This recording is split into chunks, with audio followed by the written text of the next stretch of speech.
उत्तिष्ठ भारतः सर्वे भवन्तु सुखिनः सर्वे भवन्तु निरामया। आज हम इस क्लास में बात करेंगे बिहार की।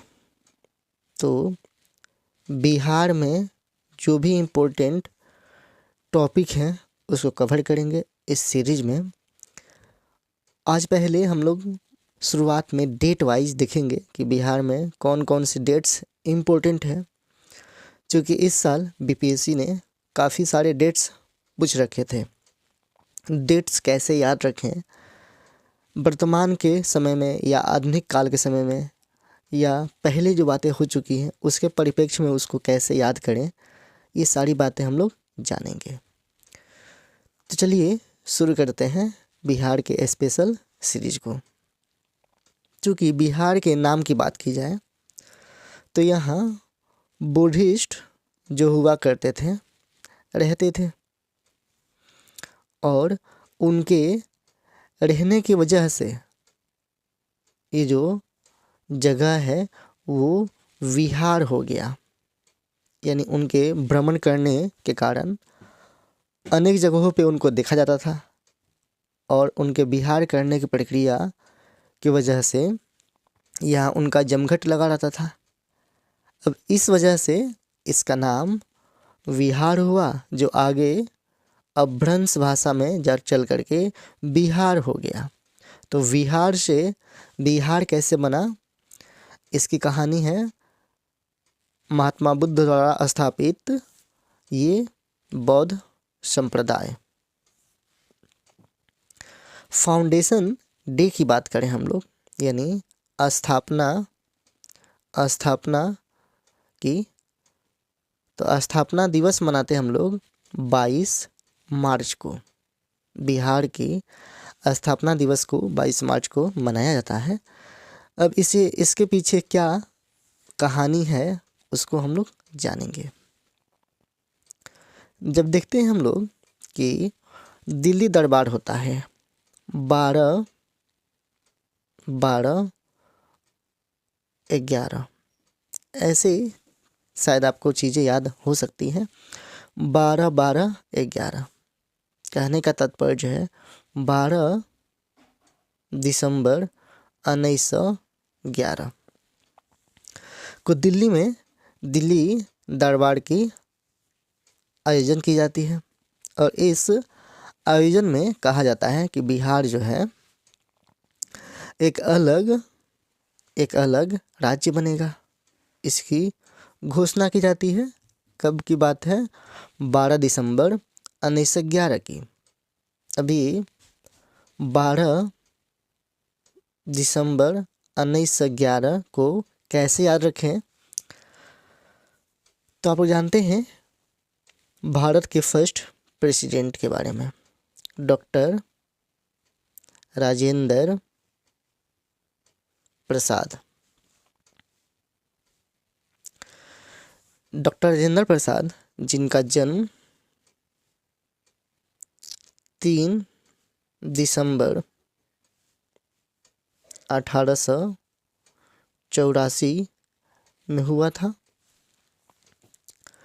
और दिसंबर मंथ में ही जब कॉन्स्टिट्यूएंट असेंबली की स्थापना की जाती है, संविधान सभा की स्थापना की जाती है 9 दिसंबर को, जब पहली बार इसके लोग मीटिंग करते हैं तो प्रथम अध्यक्ष बनाए जाते हैं डॉक्टर सच्चिदानंद सिन्हा। डॉक्टर सच्चिदानंद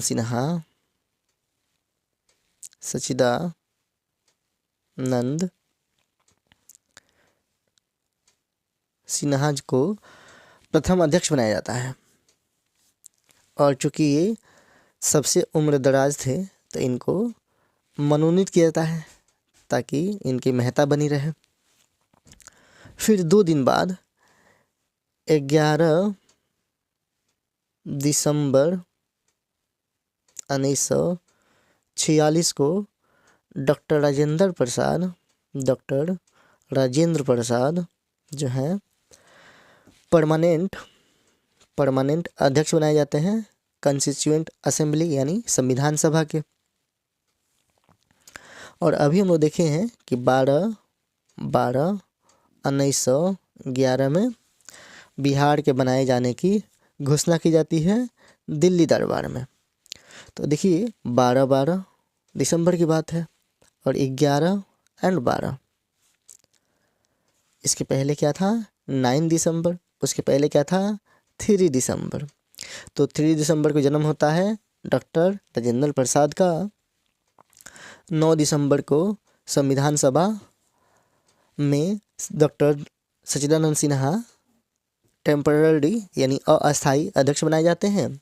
11 दिसंबर को डॉक्टर राजेंद्र प्रसाद परमानेंट यानी अस्थायी अध्यक्ष बनाए जाते हैं। वहीं 12 दिसंबर को क्या होता है, बिहार के बनाए जाने की घोषणा की जाती है दिल्ली दरबार में। आगे चलते हैं हम लोग, देखते हैं कि अब 22 मार्च 1912 की बात है। 22 मार्च 1912, 22 मार्च 1912 को क्या होता है, तो ये डिक्लेयर होता है कि बिहार और उड़ीसा जो है अलग राज्य बनाए जाएंगे बंगाल से हटा करके। तो पहले था ये वेस्ट बंगाल, और वेस्ट बंगाल से सेपरेट कौन हो जाएंगे, तो हो जाएगा अब बंगाल हो जाएगा, बिहार हो जाएगा प्लस उड़ीसा हो जाएगा। तो ये दोनों अलग हो जाएंगे और ये बंगाल अलग रहेगा। ये बात कब की जाती है, 22 मार्च 1912 को। अभी कागज जो होता है वहाँ से कागज इशू होता है। जब कागज इशू होता है तो अब एक इसको कानूनी प्रक्रिया के द्वारा गुजरना पड़ता है और पूर्णतः जो है 1 अप्रैल 1912 को बिहार राज्य बनता है प्लस ओडिशा के साथ। ओडिशा प्लस बिहार यहाँ राज्य बनते हैं। अब आगे चलते हैं तो देखते हैं कि इसको याद कैसे रखेंगे 1 अप्रैल 1912 को। तो इसके परिप्रेक्ष्य में कुछ बातें करेंगे हम लोग। सबसे बड़ी बात ये है कि बिहार के बारे में अगर ये पूछा जाए कि बिहार ने अपना ऑफिशियल वर्क कब से शुरू किया, तो 1 अप्रैल 1912 से। और बिहार बनाए जाने की जो है घोषणा कब की गई थी, तो दिल्ली दरबार जब हुआ था 1911 में 12 दिसंबर को। और वहीं उस प्रक्रिया को कानूनी प्रक्रिया के द्वारा गुजरना पड़ा। और कब से ये कार्य शुरू हो गया, तो 22 मार्च 1912 से। अब यहाँ देख रहे हैं 1 अप्रैल 1912 से बिहार ने अपना जो है एक राज्य के रूप में कार्य करना शुरू कर दिया। तो 1 अप्रैल 1912 के बाद क्या होता है और उसके परिप्रेक्ष्य में और भी कुछ बातें हैं जिनको हम लोग यहाँ देखेंगे। जैसे यहाँ बात करते हैं हम लोग, यहाँ मैं लिख दूँ 1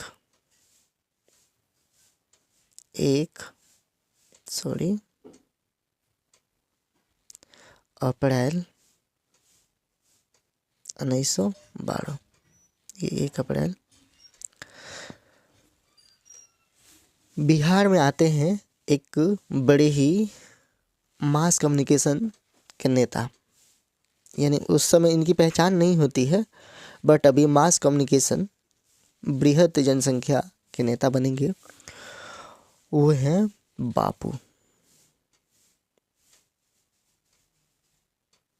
बापू आते हैं। तो बिहार में बापू का आगमन पटना में होता है। पटना आते हैं 10 अप्रैल 1917 को। 10 अप्रैल 1917 को महात्मा गांधी पटना आते हैं। तो देखें तो 1 अप्रैल 1912 को बिहार ने अपना कार्य शुरू किया और 10 अप्रैल 1917 को बिहार आते हैं बापू। बिहार आने की वजह क्या है? तो बिहार में नील विद्रोह के लिए आते हैं वो, 3 कठिया प्रथा को ख़त्म कराने के लिए आते हैं।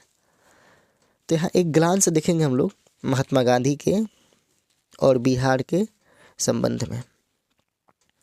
महात्मा गांधी कहाँ से आते हैं बिहार? तो कोलकाता से। कोलकाता से चल के बिहार आते हैं। किसके साथ आते हैं? तो राजकुमार शुक्ल के साथ आते हैं।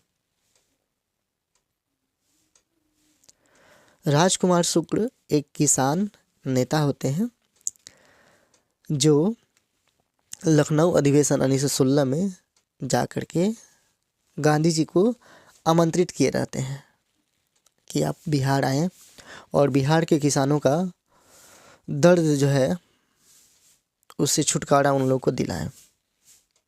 तो राजकुमार शुक्ल लखनऊ अधिवेशन 1916 जो हुआ था उसमें गांधी जी को आमंत्रित किए होते हैं। गांधी जी कोलकाता से पटना आते हैं और ट्रेन से आते हैं।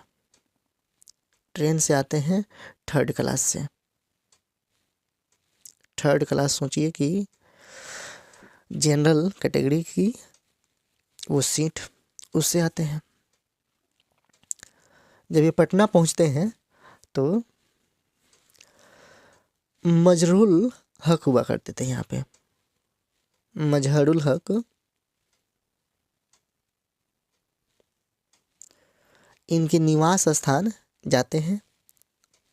इनके निवास स्थान का नाम भी पूछा जा सकता है एग्जाम में, तो इनके निवास स्थान के बारे में आप लोग रखेंगे याद, सिकंदर मंजिल। सिकंदर मंजिल। सिकंदर मंजिल में रहते थे मजरूल हक और उनके साथ गांधी जी गए। फिर जब ये दीघा पहुंचते हैं, पटना का जो दीघा जहाँ पे अभी बिहार में जेपी सेतु का निर्माण हुआ है, जेपी सेतु का निर्माण हुआ है दीघा में, और दीघा में अभी ब्रिज हॉल्ट भी बना है। तो गांधी जी दीघा से स्टीमर से चलते हैं, बोट से चलते हैं कहाँ तक? पहलेजा तक। तो यहाँ दीघा से सवार होकर के गांधी जी चलते हैं पहलेजा।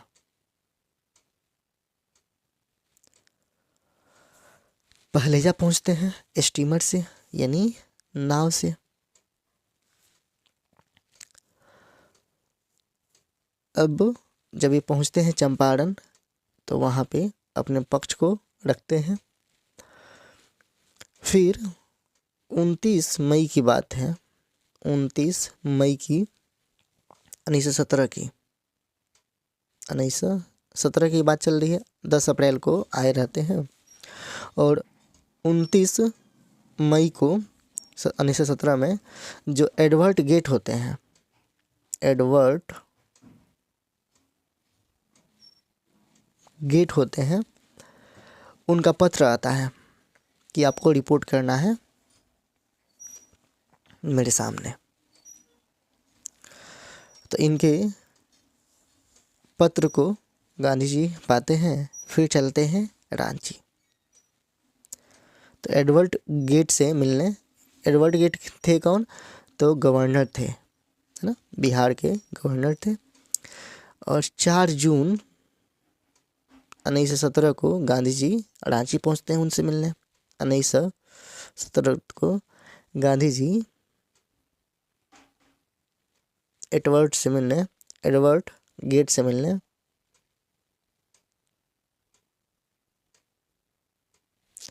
कहाँ पहुंचते हैं? रांची पहुँचे और इस समय मिलते हैं, मीटिंग होती है। फाइनली क्या होता है कि ये जो 3 गठिया प्रथा थी, नील की खेती करना जो ज़रूरी तौर पे करना था इंडियंस को, बिहारियों को, उसको स्टॉप करवाते हैं। और यहीं से रविंद्रनाथ टैगोर जो होते हैं महात्मा की उपाधि देते हैं महात्मा गांधी को, यानी करमचंद गांधी को उपाधि मिल गई अब महात्मा की। यही चंपारण सत्याग्रह है, चंपारण सत्याग्रह है जिसमें इनको उपाधि मिल गई। किसके द्वारा? तो रविन्द्रनाथ टैगोर के द्वारा,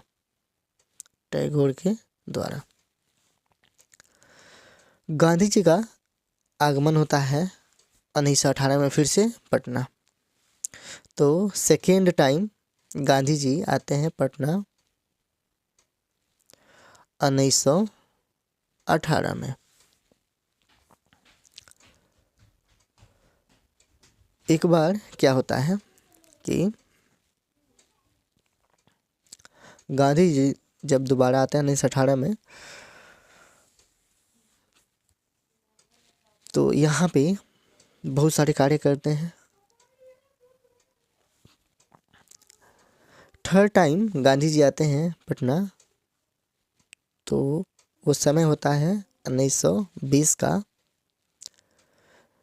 थर्ड टाइम गांधी जी आते हैं पटना, तो समय होता है दिसंबर मंथ का 1920 का वो समय।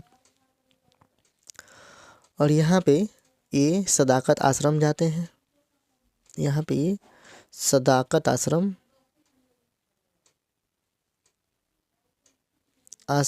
जाते हैं।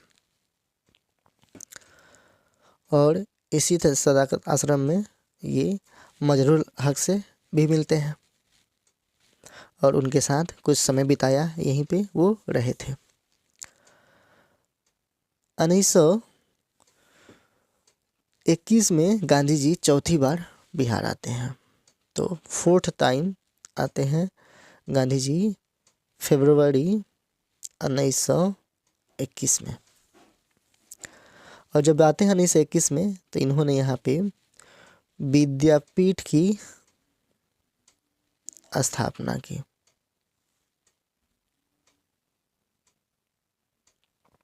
आधारशिला रखे।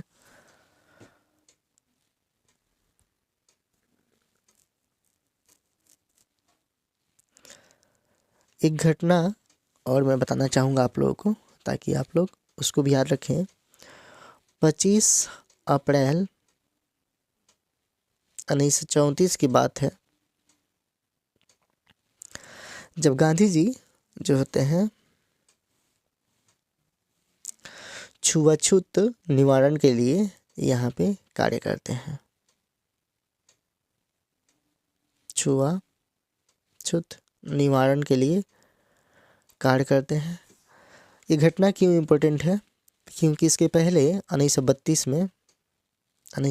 में पूना पैक्ट हुआ रहता है अंबेडकर साहब और महात्मा गांधी के बीच। तो ये बातें आप लोगों को याद रखनी है। अब इनसे आगे बढ़ते हुए हम लोग देख रहे हैं कि बिहार में और भी जो डेट्स इम्पोर्टेंट हैं उनको देख रहे हैं। तो समय आता है अब सन 2000 का। तो सन 2000 में एक बार फिर बिहार विखंडित होता है। उसके पहले एक बार और विखंडन की प्रक्रिया शुरू हुई थी। वो कब की बात है? 1936 की। तो 1912 के बाद 1936 में पहुंचते हैं हम लोग। डेट था 28 मार्च 1936। 22 मार्च के बाद 28 मार्च 1936 को जो है बिहार और उड़ीसा को अलग राज्य बनाए जाने की संकल्पना पारित की जाती है, यानी बिल पास किया जाता है। और फाइनली एक बार फिर 1 अप्रैल 1936 को बिहार और उड़ीसा अलग हो जाते हैं। तो 1 अप्रैल 1936 को, ये फिर से 1 अप्रैल का जो दिन है वो आपको याद रखना है। अब पहुंचेंगे हम लोग सन 2000 को। सन 2000 में कौन कौन सी बातें हो रही हैं उसको हम लोग ध्यान देंगे। 25 अप्रैल को एक बिल लाया जाता है कि अब बिहार जो है उससे झारखंड अलग हो जाए। 25 अप्रैल सन 2000 झारखंड के अलग होने के लिए बिल लाई जाती है। 2 अगस्त को क्या होता है इसमें, 2 अगस्त को लोकसभा द्वारा ये बिल पास होती है और फिर ये जाती है राज्यसभा में। 11 अगस्त को ये बिल राज्यसभा पहुंचती है। फिर फाइनली 25 अगस्त को 25 अगस्त सन 2000 में ये जो बिल होता है डॉक्टर KR नारायण के पास पहुंचता है। डॉक्टर KR नारायण के पास। ये उस समय प्रेसिडेंट होते हैं, इंडिया के प्रेसिडेंट होते हैं डॉक्टर KR नारायण। इनके मुहर के द्वारा अब बिहार जो है अलग और झारखंड अलग राज्य बनते हैं। और जब ये दोनों अलग राज्य बनते हैं वो तारीख होती है 15 नवंबर सन 2000। 15 नवंबर सन 2000 को ही डेट क्यों चूज किया जाता है कि बिहार और झारखंड अलग राज्य होंगे? तो चूँकि 15 नवंबर 1875 में जन्म हुआ रहता है बिरसा मुंडा का। बिरसा मुंडा का जन्म हुआ रहता है। अब चूँकि बिरसा मुंडा जनजाति समुदाय के लिए काफ़ी अच्छा कार्य किए, ये उन लोगों के भगवान कहे जाते थे, तो उनके द्वारा जो कार्य किया गया ये काफ़ी इम्पोर्टेंट था। इसलिए यही डेट चूज किया गया ताकि झारखंड यहाँ से अपना एक नया जो दौर है उसको शुरू करे। बिहार की राजधानी चूँकि पटना है, पटना बिहार की राजधानी है और पटना का पुराना नाम जो है पाटलिपुत्र भी है। पाटलिपुत्र।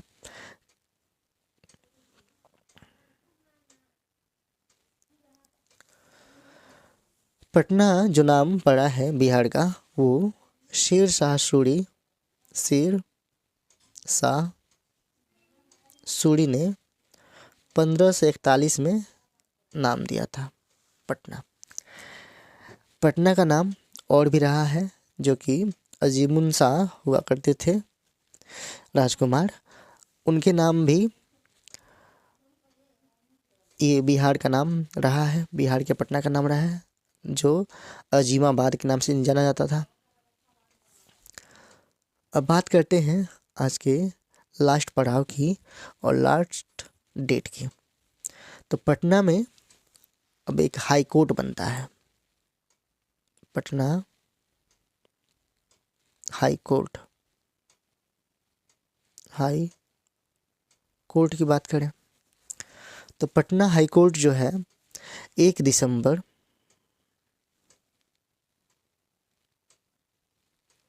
1913 को आधारशिला रखी जाती है। मैं इंग्लिश में ज़्यादा इसलिए लिख रहा हूँ क्योंकि वो आसान होता है, हिंदी में टफ पड़ता है लिखना, और बातें सुन के लिखनी है आप लोगों को। तो आप लोग मेरी आवाज़ सुन करके बाकी यहाँ देख करके भी डेट्स लिख सकते हैं, अपने नोट्स बना सकते हैं। 1 दिसंबर 1913 को आधारशिला रखी जाती है पटना हाई कोर्ट की, और बन करके जब तैयार होता है तो 3 फरवरी 1916 से जो है इसका इनॉग्रेशन होता है, फिर ये कार्य करना शुरू कर देता है। तो आज के क्लास में सिर्फ इतना ही।